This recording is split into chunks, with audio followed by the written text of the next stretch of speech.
Hello दोस्तों, welcome to open compass. तो हम कंटिन्यू करेंगे आरआरबी एनटीपीसी 2025 के जीएस पेपर के सॉल्यूशन को और आज करेंगे 18 मार्च के शिफ्ट 2 के पेपर को। तो चलिए शुरू करते हैं। तो पहला सवाल है, 2025 में भारतीय वैज्ञानिकों द्वारा अनावरण किया गया कौन सा एआई संचालित डायग्नोस्टिक मॉडल वर्गीकरण और उपचार परिणामों में सुधार के लिए आणविक स्तर पर कैंसर का विश्लेषण करता है? तो यह है option number A, Oncomark AI powered cancer diagnostic model. यह एक एआई मॉडल है जो कि वर्गीकरण और उपचार के परिणामों में सुधार के लिए आणविक स्तर पर कैंसर का विश्लेषण करता है। यह हर तरह के कैंसर के लिए लाभदायक है। कैंसर की पढ़ाई को ऑन्कोलॉजी कहा जाता है। आगे बढ़ेंगे। दूसरा सवाल, खुला सत्र बनाए रखते समय कौन सा पावर मोड सबसे कम बिजली का उपयोग करता है? यानी कि which power model uses the least electricity while maintaining an open session? तो यह है स्लीप मोड। जब सिस्टम स्लीप मोड में होता है तो वह ऑन होता है लेकिन निष्क्रिय होता है, जिससे उसमें बिजली की कम खपत होती है। आगे बढ़ेंगे। प्रश्न संख्या 3, कैबिनेट मंत्री और स्वतंत्र प्रभार वाले राज्य मंत्री के बीच मुख्य अंतर क्या है? तो ऑप्शन नंबर बी इसका सही जवाब होगा। स्वतंत्र प्रभार वाला एक राज्य मंत्री कैबिनेट मंत्री के अधीन हुए बिना भी किसी मंत्रालय का नेतृत्व कर सकता है। आगे बढ़ेंगे। प्रश्न संख्या 4 को देखते हैं। आप भौगोलिक कारकों के आधार पर निम्नलिखित में से किस क्षेत्र में सबसे अधिक जनसंख्या घनत्व की अपेक्षा करेंगे? सबसे अधिक जनसंख्या घनत्व भारत में गंगा नदी बेसिन में पाया जाता है। यह केवल भारत में ही नहीं, पूरे विश्व में सबसे अधिक जनसंख्या घनत्व वाला क्षेत्र है। इसके बाद जो दूसरा सबसे अधिक जनसंख्या घनत्व वाला बेसिन है वह है यांगत्से नदी बेसिन, जो कि चीन में है। इसी के किनारे शंघाई, वुहान जैसे शहर बसे हैं। आगे बढ़ेंगे। प्रश्न संख्या 5 पर, विंडोज़ 11 टास्क मैनेजर में कौन सा टैब उपयोगकर्ता को चल रहे एप्लीकेशन की प्राथमिकता बदलने की अनुमति देता है? तो यह है ऑप्शन नंबर ए, डिटेल या विवरण। तो विवरण जो है वह ऐसा टैब है जो उपयोगकर्ता को चल रहे एप्लीकेशन की प्राथमिकता बदलने की अनुमति देता है। आगे बढ़ेंगे। प्रश्न संख्या 6 पर, निम्नलिखित में से कौन सा अनुच्छेद 51 में निहित नहीं है? तो इसका आंसर होगा भारत के वन और वन्य जीवों की सुरक्षा, protection of forest and wild life of India. यह अनुच्छेद 51 में नहीं पड़ता, यह अनुच्छेद 48A में पड़ता है। फिर देखेंगे अनुच्छेद 50। अनुच्छेद 50 न्यायपालिका को कार्यपालिका से अलग करता है। इसका कारण यह है कि कार्यपालिका के कोई भी प्रभावशाली व्यक्ति न्यायपालिका के कर्ता जैसे जज या और दूसरे कर्मचारी दबाव नहीं बना सकते।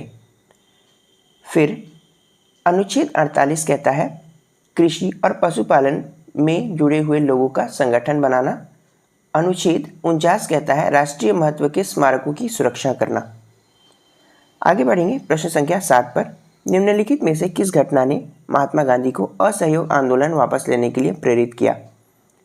तो यह घटना थी चौरी चौरा कांड या चौरी चौरा की घटना। चौरी चौरा यूपी के गोरखपुर के पास बसा एक कस्बा है। यहाँ पर 4 फरवरी 1922 को क्रांतिकारियों ने पुलिस चौकी में आग लगा दी थी, जिससे वहाँ पे काफ़ी सारे पुलिसकर्मियों की जलने से मृत्यु हो गई थी। इस घटना ने महात्मा गांधी को आहत किया, जिससे उन्होंने असहयोग आंदोलन को वापस लिया। फिर यहाँ पे खिलाफत आंदोलन की बात की गई है। तो खिलाफत आंदोलन 1919 से 1924 तक चला। यह प्रथम विश्व युद्ध के बाद तुर्की के ऑटोमान साम्राज्य के खलीफा के शक्तियों को खत्म करने के विरोध में किया गया था। भारत में इसके 2 प्रमुख नेता थे, शौकत अली और मोहम्मद अली। ये दोनों भाई थे। फिर देखेंगे रॉलेट एक्ट के बारे में। तो रॉलेट एक्ट 1919 में भारत आया। रॉलेट एक्ट का वास्तविक नाम अनार्कियल एंड रेवोल्यूशनरी क्राइम्स एक्ट 1990 था। इस कानून में प्रावधान था कि 2 साल तक क्रांतिकारियों को बिना ट्रायल के जेल में रखा जा सकता था, इसीलिए इसे काला कानून कहा गया। इस कानून को बिना दलील, बिना वकील, बिना अपील का कानून भी कहा जाता है। रोलेट एक्ट के विरोध में 13 अप्रैल 1919 को पंजाब के जलियांवाला बाग में लोग बैसाखी के त्यौहार पर इकट्ठे हुए थे, जहां पर जनरल डायर ने उन पर गोली चलवाई, जिससे जलियांवाला बाग हत्याकांड हुआ। राष्ट्रीय कृषि खाद्य जैव प्रौद्योगिकी संस्थान द्वारा उजागर की गई कौन सी फसल की किस्म जलवायु लचीला जैव प्रौद्योगिकी का प्रदर्शन करते हुए अचानक बाढ़ का सामना कर सकती है? स्वर्णा सबवन राइस। यह एक चावल की फसल का प्रकार है जो कि बाढ़ का भी सामना कर सकती है। प्रश्न संख्या 9, अनुच्छेद 39A के तहत मुफ्त कानूनी सहायता प्रदान करना अप्रत्यक्ष रूप से किस प्रस्तावना के उद्देश्य को बढ़ावा देता है? तो मुफ्त कानूनी सहायता न्याय यानी जस्टिस को बढ़ावा देने का काम करता है। आगे बढ़ेंगे। प्रश्न संख्या 10, भारत ने संयुक्त राष्ट्र सतत विकास लक्ष्य को किस वर्ष अपनाया? तो भारत ने इस लक्ष्य को 2015 में अपनाया। SDG यानी सस्टेनेबल डेवलपमेंट गोल 17 लक्ष्यों की एक सूची है जो कि यूनाइटेड नेशंस के द्वारा 2015 में लाया गया और इसका टारगेट 2030 तक पूरा होना है। इन 17 लक्ष्यों में से हम कुछ को आज देखेंगे। तो पहला है नो पॉवर्टी, दूसरा जीरो हंगर, तीसरा गुड हेल्थ एंड वेलबींग, चौथा क्वालिटी एजुकेशन, पांचवा जेंडर इक्वालिटी, छठा क्लीन वाटर एंड सैनिटेशन, सातवां अफोर्डेबल एंड क्लीन एनर्जी, आठवां decent work and economic growth है। इस सूची में इन 8 लक्ष्यों के अलावा और भी 9 लक्ष्य हैं जो कि हम आने वाले कक्षाओं में जिनकी चर्चा करेंगे। आगे बढ़ेंगे प्रश्न संख्या 11 पे। प्रश्न संख्या 11 कहता है 2026 में घोषित पद्म पुरस्कारों में पद्मश्री के लिए नामित डॉक्टर बुधरी ताती निम्नलिखित में से किस क्षेत्र के योगदान से जुड़ी है? तो बुधरी ताती सामाजिक कार्य यानी सोशल वर्क से जुड़ी है। इनका संबंध पश्चिम बंगाल से है। आगे बढ़ेंगे। प्रश्न संख्या 12, उदारीकरण के बाद के युग में कृषि विपणन प्रणाली किस संरचनात्मक कारक के कारण अक्षम रही? तो यह था कमजोर APMC सुधार कार्यान्वयन यानी वीक APMC रिफॉर्म इम्प्लीमेंटेशन। APMC का full form agricultural produce market committee होता है। यह राज्य सरकारों द्वारा गृहीत मार्केट बोर्ड होता है जो किसानों को अपनी फसल बेचने के लिए एक प्लेटफॉर्म प्रदान करता है जहां किसान सीधे व्यापारियों को उचित मूल्य पर अपना फसल बेच सकते हैं। आगे बढ़ेंगे। प्रश्न संख्या 13, 1948 में भारत की आज़ादी के बाद किस शहर ने राष्ट्रीय खेलों की मेज़बानी की? तो भारत की आज़ादी के बाद राष्ट्रीय खेलों की मेज़बानी लखनऊ ने की थी। फिर देखेंगे 1951 में पहले एशियन गेम्स की मेज़बानी नई दिल्ली ने की। फिर नई दिल्ली ने ही 2010 में कॉमनवेल्थ गेम्स की मेज़बानी की। यह 19वां संस्करण था। फिर 2026 में होने वाले कॉमनवेल्थ गेम्स ग्लासगो स्कॉटलैंड में खेले जाएंगे। इससे पहले 2026 का कॉमनवेल्थ गेम विक्टोरिया ऑस्ट्रेलिया में होने वाला था, लेकिन उसे शिफ्ट करके ग्लासगो स्कॉटलैंड कर दिया गया। प्रश्न संख्या 14 है, कौन सी भौतिक राशि तब भी शून्य हो सकती है जब कोई पिंड गति में हो? तो ऑप्शन नंबर सी विस्थापन वह भौतिक राशि है जो कि शून्य हो सकती है जब कोई पिंड गति में हो। दूरी और विस्थापन में क्या अंतर होता है? तो दो बिंदुओं के बीच एक पिंड के द्वारा चली गई मानक इकाई को दूरी कहते हैं, वहीं डिस्प्लेसमेंट यानी विस्थापन दो बिंदुओं के बीच चली गई न्यूनतम दूरी को कहते हैं। जब कोई वस्तु किसी गोलाकार पथ में गति कर रही हो तो गति करते हुए भी उसका विस्थापन शून्य हो सकता है। आगे बढ़ेंगे प्रश्न संख्या 15 पे। अक्टूबर 2025 में तुर्की में पाया गया टी आकार का स्तंभ किस ऐतिहासिक काल के लिए महत्वपूर्ण है? तो पाया गया टी आकार का स्तंभ नवपाषाण काल यानी कि नियोलिथिक एज के लिए महत्वपूर्ण है। नवपाषाण काल यह लगभग 10,000 ईसा पूर्व से लेकर 3,000 ईसा पूर्व तक था। नवपाषाण काल में कृषि और पहिए की खोज की गई। नवपाषाण काल में ही लोग स्थायी रूप से एक जगह पर निवास करने लगे और पशुपालन की भी शुरुआत यहीं से हुई।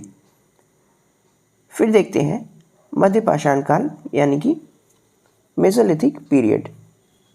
यह लगभग 10,000 ईसा पूर्व से लेकर 6,000 ईसा पूर्व तक था। इस काल में छोटे औजार का उपयोग किया जाता था। लोग यहाँ पे शिकार करते थे।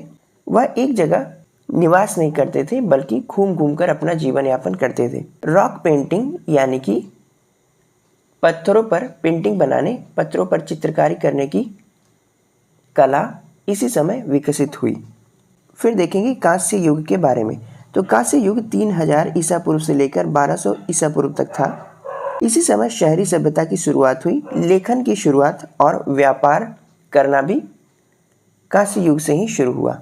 फिर देखेंगे लौह युग के बारे में। तो लौह युग 1200 ईसा पूर्व से शुरू हुआ।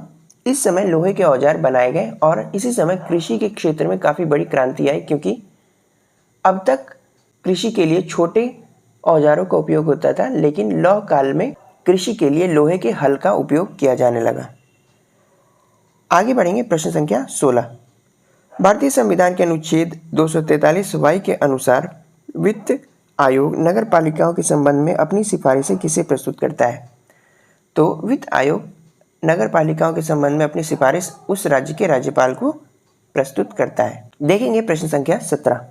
तो प्रश्न संख्या 17 कहता है, पौधों में पाया जाने वाला हरा रंग द्रव्य क्या है जो प्रकाश संश्लेषण के दौरान प्रकाश ऊर्जा ग्रहण करने के लिए आवश्यक है? तो आसान सवाल, यह है क्लोरोफिल। क्लोरोफिल वह हरा वर्णक होता है जो कि प्रकाश संश्लेषण के दौरान सूर्य के द्वारा दी गई ऊर्जा को अवशोषित करता है, जिसका उपयोग पत्तियां फिर खाना बनाने में करती है। यहाँ पे ग्लूकोज दिया हुआ है। ग्लूकोज का रासायनिक फॉर्मूला C6H12O6 होता है। हीमोग्लोबिन हमारे रक्त में पाया जाता है, जो कि हमारे रक्त में ऑक्सीजन का परिवहन करता है। आगे देखेंगे प्रश्न संख्या 18। अधिकांश विंडोज अनुप्रयोगों में कंट्रोल वाई का प्राथमिक कार्य क्या है? What is the primary function of control Y in most Windows application? तो कंट्रोल वाई का प्रयोग रीडू करने के लिए, यानी redo the last undone action, अंतिम रद्द की गई क्रिया को फिर से करने के लिए किया जाता है। वहीं कंट्रोल Z का उपयोग अनडू करने के लिए किया जाता है, यानी कि undo the last action. Copy करने के लिए कंट्रोल C का उपयोग करते हैं। वहीं पेस्ट करने के लिए कंट्रोल P का उपयोग किया जाता है। आगे बढ़ेंगे प्रश्न संख्या 19। मेयोनीज निम्न प्रक्रिया द्वारा तैयार किया जाता है। तो मेयोनीज को इमल्सिफिकेशन के द्वारा तैयार किया जाता है। इमल्सिफिकेशन ऐसी प्रक्रिया है जिसमें दो ऐसे पदार्थों को मिश्रण किया जाता है जो कि आमतौर पर एक दूसरे से नहीं मिलते, जैसे कि तेल और पानी। मेयोनीज में भी यही किया जाता है। मेयोनीज में रिफाइंड तेल, पानी और अलग अलग चीज़ों का मिश्रण करके उन्हें इमल्सिफाई करके मेयोनीज तैयार की जाती है। आगे बढ़ेंगे प्रश्न संख्या 20। वैज्ञानिक और सांस्कृतिक मूल्यों के संरक्षण और संवर्धन से संबंधित निम्नलिखित मौलिक कर्तव्यों में से कौन सा गलत है? तो ऑप्शन ए है सार्वजनिक संपत्ति की रक्षा करना, यही गलत है। ऑप्शन नंबर ए। दूसरा कहता है हमारी समग्र संस्कृति की समृद्ध विरासत को महत्व देना और संरक्षित करना, यह बिल्कुल सही है। तीसरा है वैज्ञानिक स्वभाव, मानवतावाद और जांच और सुधार की भावना विकसित करना, बिल्कुल सही है। ऑप्शन डी है व्यक्तिगत और सामूहिक गतिविधि से सभी क्षेत्रों में उत्कृष्टता की दिशा में प्रयास करना, यह भी बिल्कुल सही है। तो ऑप्शन नंबर ए इसका सही जवाब होगा। आगे बढ़ेंगे प्रश्न संख्या 21। केंद्रीय प्रशासनिक न्यायाधिकरण कैट के संबंध में निम्नलिखित कथनों पर विचार करें और चुनें कि कौन सा सही है। पहला है यह लोक सेवकों की भर्ती और सेवा शर्तों से संबंधित मामलों में मूल क्षेत्राधिकार का प्रयोग करता है। दूसरा, रक्षा बलों के सदस्य सुप्रीम कोर्ट के अधिकारी और संसदीय कर्मचारी भी शामिल हैं। तीसरा कहता है कैट के सदस्य की नियुक्ति प्रधानमंत्री की अध्यक्षता वाली एक उच्चाधिकार प्राप्त समिति की सिफारिश के आधार पर की जाती है। तो इसमें ऑप्शन नंबर बी सही है, यानी कि रक्षा बलों के सदस्य, सुप्रीम कोर्ट के अधिकारी और संसदीय कर्मचारी भी कैट में शामिल होते हैं। कैट ऐसी संस्था है जो कि सरकारी कर्मचारियों की समस्याओं का निपटारण करती है। आगे बढ़ेंगे प्रश्न संख्या 22 पर। उदारीकरण के बाद किस संरचनात्मक परिवर्तन से भारतीय उद्योग में प्रतिस्पर्धा बढ़ी? तो उदारीकरण के बाद बहुराष्ट्रीय कंपनियों का भारत में प्रवेश हुआ, जिससे भारतीय उद्योग जगत में प्रतिस्पर्धा बढ़ी। उदारीकरण यानी कि 1991 के एलपीजी रिफॉर्म के बाद भारत के बाजार को दुनिया के बहुत सारे बड़े कंपनियों के लिए खोल दिया गया, जिससे भारत में बहुराष्ट्रीय कंपनियां आई और यहाँ के लोगों को नए और उत्कृष्ट उत्पादों को उपयोग करने का मौका मिला, जिससे भारतीय कंपनियां भी अपने उत्पादों को बेहतर करने में लग गई और इससे भारतीय बाजारों में प्रतिस्पर्धा बढ़ी। फिर देखते हैं प्रश्न संख्या 22। पर्यटन को किस प्रकार की गतिविधि के रूप में वर्गीकृत किया जाता है? तो पर्यटन को तृतीय गतिविधि यानी कि टर्शियरी एक्टिविटी के रूप में वर्गीकृत किया जाता है। फिर देखेंगे प्रश्न संख्या 24। गुजरात में लंगनाच का पुरातात्विक स्थल, जो सूक्ष्म पाषाण उपकरणों और शिकार संग्रह समुदाय के साक्ष्य के लिए जाना जाता है, भारत में किस प्रागैतिहासिक सांस्कृतिक चरण से जुड़ा है? तो यह है मध्य पाषाणिक संस्कृति यानी कि मेसोलिथिक कल्चर। फिर देखते हैं पैलियोलिथिक कल्चर यानी कि पुरापाषाणिक संस्कृति। तो पुरापाषाण काल 25 लाख साल पहले से लेकर 10,000 ईसा पूर्व तक था। यह मानव इतिहास के लगभग 99% हिस्से को कवर करता है। पुरापाषाण काल में लोग शिकारी होते थे और एक जगह से दूसरी जगह घूम घूम कर अपना जीवन यापन करते थे। पुरापाषाण काल में ही आग की खोज की गई। आग की खोज से मतलब है आग जलाने की प्रक्रिया की खोज। आगे बढ़ेंगे प्रश्न संख्या 25। भारत का दौरा करने और भारतीय संस्कृति के बारे में जानने के बाद अल बिरूनी ने कौन सी पुस्तक लिखी? तो अल बिरूनी ने किताबुल हिंद लिखा। फिर यहाँ पे चाहर मकाला लिखा हुआ है। तो चाहर मकाला के लेखक नज़ामी अरूजी है। यह ईरानी यानी कि पर्शियन लेखक थे। बाबरनामा, जिसे तुजुकी बाबरी भी कहते हैं, बाबर द्वारा लिखी गई है। वहीं किरान उस सादेन, यह कविताओं का संग्रह है जिसे आमिर खुसरो ने लिखा है। आमिर खुसरो को तूतीय हिंद यानी कि भारत का तोता कहा जाता है। फिर देखते हैं प्रश्न संख्या 26। भारत में बिना लाइसेंस वाली विनिर्माण गतिविधियों के लिए 1991 में कौन सा प्राथमिक उपाय किया गया? तो बिना लाइसेंस वाली विनिर्माण गतिविधियों के लिए उद्यमशीलता मंजूरी फॉर्म को लाया गया, ताकि इस फॉर्म को भरकर विनिर्माण गतिविधियों के लिए छोटे छोटे कंपनियों को लाइसेंस दिया जा सके और वह अपना व्यापार सुचारू रूप से चला सके। आगे देखेंगे प्रश्न संख्या 27। नवंबर 2025 में दुबई में आयोजित 11वें विश्व हरित अर्थव्यवस्था शिखर सम्मेलन का केंद्रीय विषय क्या था? तो इसका केंद्रीय विषय प्रभाव के लिए नवाचार यानी कि इनोवेटिंग फॉर इम्पैक्ट था। आगे बढ़ेंगे प्रश्न संख्या 28। मार्च 1931 में गांधी इरविन समझौते के तहत भारतीय राष्ट्रीय कांग्रेस किस प्रमुख जन आंदोलन को वापस लेने पर सहमत हुई? तो यह था सविनय अवज्ञा आंदोलन यानी कि सिविल डिसओबीडियंस मूवमेंट। सविनय अवज्ञा आंदोलन की शुरुआत 1930 में महात्मा गांधी द्वारा की गई। इस आंदोलन की शुरुआत 12 मार्च 1930 को महात्मा गांधी के दांडी यात्रा से शुरू हुआ। इसका कारण अंग्रेजों द्वारा नमक पर लगाया गया कर था। तो महात्मा गांधी ने 12 अप्रैल 1930 को दांडी यात्रा की शुरुआत कर खुद से नमक बनाया और नमक कानून का विरोध किया। सविनय अवज्ञा आंदोलन में विदेशी सामानों का बहिष्कार किया गया, अलग अलग टैक्स ना भरने का काम किया गया। वहीं दफ्तरों और सरकारी कार्यालयों में भी काम करने को बहिष्कृत किया गया। तो आगे देखेंगे प्रश्न संख्या 29। 13वीं शताब्दी 1193 का कौन सा स्मारक कुतुबुद्दीन ऐबक ने बनवाया? तो कुतुबुद्दीन ऐबक ने कुतुब मीनार बनाया। वहीं लाल किला और जामा मस्जिद दोनों ही शाहजहां ने बनवाया है। कुव्वतुल इस्लाम मस्जिद यह कुतुबुद्दीन ऐबक द्वारा बनाया गया है, लेकिन यह स्मारक 1192 में बनाया गया है। देखेंगे प्रश्न संख्या 30।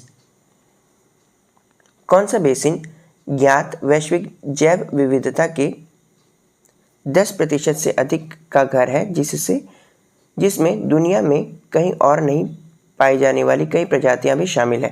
तो यह होगा अमेज़न बेसिन, यानी कि अमेज़न बेसिन।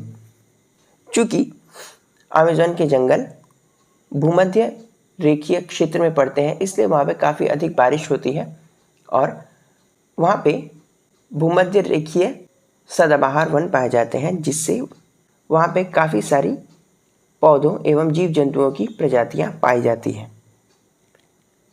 देखेंगे प्रश्न संख्या 31। कौन सी महासागरीय धारा उष्ण कटिबंध से गर्म पानी का परिवहन करके पश्चिमी यूरोप की जलवायु को नियंत्रित करने के लिए मुख्य रूप से जिम्मेदार है?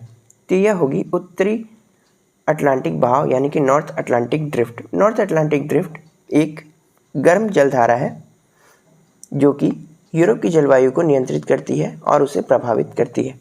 फिर देखेंगे कैनरी जलधारा। कैनरी जलधारा एक ठंडी जलधारा है जो कि अटलांटिक महासागर में बहती है और यह अफ्रीका के पश्चिमी तट को प्रभावित करती है। फिर देखेंगे ओयाशियो जलधारा। ओयाशियो जलधारा प्रशांत महासागर में जापान के पूर्वी तट पर बहती है। यह भी एक ठंडी जलधारा है। देखते हैं हम्बोल्ट जलधारा। हम्बोल्ट जलधारा भी प्रशांत महासागर में बहती है। यह दक्षिण अमेरिका के पश्चिमी तट पर चिली और ब्राज़ील में बहती है। प्रश्न संख्या 32। जो तना संशोधित होता है, चपटा हो जाता है और पत्ती के बजाय प्रकाश संश्लेषण की जिम्मेदारी वहन करने के लिए क्लोरोफिल ले जाता है, उसे डैश कहा जाता है? तो उसे क्लेडोड कहते हैं। फिर देखेंगे प्रश्न संख्या 33। प्रश्न संख्या 33 कहता है उत्तर वैदिक समाज में निम्नलिखित में से कौन सा वैश्य वर्ग का कार्य था? तो वैश्य वर्ग उत्पादक वर्ग कहलाते थे और वह उत्पादन का काम करते थे। वहीं ब्राह्मण वर्ग कुलीन वर्ग थे और वह पूजन का कार्य किया करते थे। देखते हैं प्रश्न संख्या 34। टास्क मैनेजर में निम्नलिखित में से कौन सा टैब सीपीयू मेमोरी उपयोग ग्राफ को दिखाता है? तो टास्क मैनेजर में प्रदर्शन यानी कि परफॉर्मेंस टैब सीपीयू और मेमोरी के उपयोग के ग्राफ को दिखाता है कि सीपीयू किस क्षमता पर काम कर रहा है और मेमोरी किस प्रकार से उपयोग हुई है। आगे बढ़ेंगे प्रश्न संख्या 35। भारत के निम्नलिखित राष्ट्रीय राजमार्गों में से किस पर फ्लोटिंग टर्मिनल फरक्का स्थित है? तो फ्लोटिंग टर्मिनल फरक्का राष्ट्रीय जलमार्ग नंबर 1 पर स्थित है। राष्ट्रीय जलमार्ग नंबर 1 गंगा और हुगली नदी पर स्थित है जो कि प्रयागराज से हल्दिया तक जाती है। राष्ट्रीय जलमार्ग नंबर 2 ब्रह्मपुत्र नदी पर स्थित है जो कि सादिया से लेकर धुबरी तक जाती है। राष्ट्रीय जलमार्ग नंबर 3 वेस्ट कोस्ट कैनाल पर स्थित है जो कि केरल के कोट्टापुरम से कोल्लम तक जाती है। वहीं राष्ट्रीय जलमार्ग नंबर 5 ब्राह्मणी और महानदी पर स्थित है जो कि तालेचर से पारादीप पोर्ट तक जाती है। देखेंगे प्रश्न संख्या 36। 2025 में किस संगठन ने वैश्विक कार्बन बजट जारी किया जो वैश्विक कार्बन स्रोतों, सिंक और उत्सर्जन प्रवृत्तियों का सबसे व्यापक वार्षिक मूल्यांकन प्रदान करता है? तो यह जारी किया ग्लोबल कार्बन प्रोजेक्ट यानी कि जीसीपी ने। आगे बढ़ेंगे प्रश्न संख्या 37। भारत के किस राष्ट्रीय उद्यान को उसके अद्वितीय मैंग्रोव पारिस्थितिकी तंत्र के लिए 1987 से यूनेस्को विश्व धरोहर घोषित किया गया है? तो भारत में मैंग्रोव वन ज़्यादातर सुंदरबन राष्ट्रीय उद्यान में पाए जाते हैं, इसलिए इसका आंसर सुंदरबन नेशनल पार्क होगा। सुंदरबन नेशनल पार्क भारत का सबसे बड़ा रामसर साइट है और यहीं पे रॉयल बंगाल टाइगर भी पाए जाते हैं। फिर देखेंगे Kaziranga national park. Kaziranga national park Assam में स्थित है। असम में मानस और ओरंग भी स्थित है। देखेंगे गिर नेशनल पार्क। तो गिर नेशनल पार्क एक टाइगर रिजर्व है जो कि गुजरात में है। वहीं Jim Corbett national park Uttarakhand में है, यह भी एक टाइगर रिजर्व है। जिम कॉर्बेट नेशनल पार्क का नाम बदलकर रामगंगा नेशनल पार्क करने की तैयारी की जा रही है। आगे देखते हैं कुछ भारतीय भाषाओं को शास्त्रीय भाषा का दर्जा देने का मुख्य उद्देश्य क्या है? तो भारतीय भाषाओं को शास्त्रीय भाषा देने का मुख्य उद्देश्य प्राचीन भाषाई विरासत के अनुसंधान और संरक्षण को बढ़ावा देना है। भारत में कुल 11 भाषाएं हैं जिनको शास्त्रीय भाषाओं का दर्जा दिया गया है। ये हैं तमिल, संस्कृत, कन्नड़, तेलुगु, मलयालम, उड़िया, मराठी, पाली, प्राकृत, असमिया और बंगाली, जिसमें से मराठी, पाली, प्राकृत, असमिया और बंगाली को 2024 में शास्त्रीय भाषा का दर्जा दिया गया है। फिर देखेंगे प्रश्न संख्या 39, रंपा विद्रोह के बारे में निम्नलिखित में से कौन सा गलत है। तो पहला है, इसका नेतृत्व अल्लूरी सीताराम राजू ने किया था, यह बिल्कुल सही है। दूसरा है, यह वन कानूनों और साहूकारों के खिलाफ था, यह भी सही है। तीसरा है, यह वर्तमान महाराष्ट्र में हुआ था, यह गलत है, यानी कि ऑप्शन नंबर सी इसमें गलत जवाब होगा। रंपा विद्रोह आंध्र प्रदेश के गोदावरी बेसिन में 1922 से 1924 तक हुआ। इसे मनयम विद्रोह भी कहते हैं। लास्ट क्वेश्चन देखते हैं। भारत की केंद्रीय बजट 2025-26 1 फरवरी 2025 को प्रस्तुत में सरकार ने बीमा क्षेत्र में FDI सीमा को 74% से बढ़ाकर किस स्तर तक निर्दिष्ट शर्तों के अधीन करने का प्रस्ताव रखा है। तो बीमा क्षेत्र में FDI को बढ़ाकर 100% कर दिया गया है, जो कि पहले 74% था। यानी कि बीमा क्षेत्र में फॉरेन डायरेक्ट इन्वेस्टमेंट के थ्रू 100% इन्वेस्टमेंट की जा सकती है। तो यह थे 18 मार्च 2026 के दूसरे शिफ्ट के GS पेपर के सॉल्यूशन। हमने 40 सवालों को सॉल्व किया, उससे जुड़े फैक्ट्स जाने। मैं इस सीरीज़ को आगे भी कंटिन्यू करूँगा। अगर आपको ये वीडियो अच्छा लगा हो तो लाइक करें, इस वीडियो को शेयर करें अपने फ्रेंड्स के साथ। मैं इस तरह के एग्ज़ाम ओरिएंटेड टॉपिक्स पे वीडियो बनाता रहता हूँ, तो ओपन कंपास को ज़रूर सब्सक्राइब करें। मैं मिलूँगा आपसे नेक्स्ट वीडियो में, तब तक के लिए थैंक यू।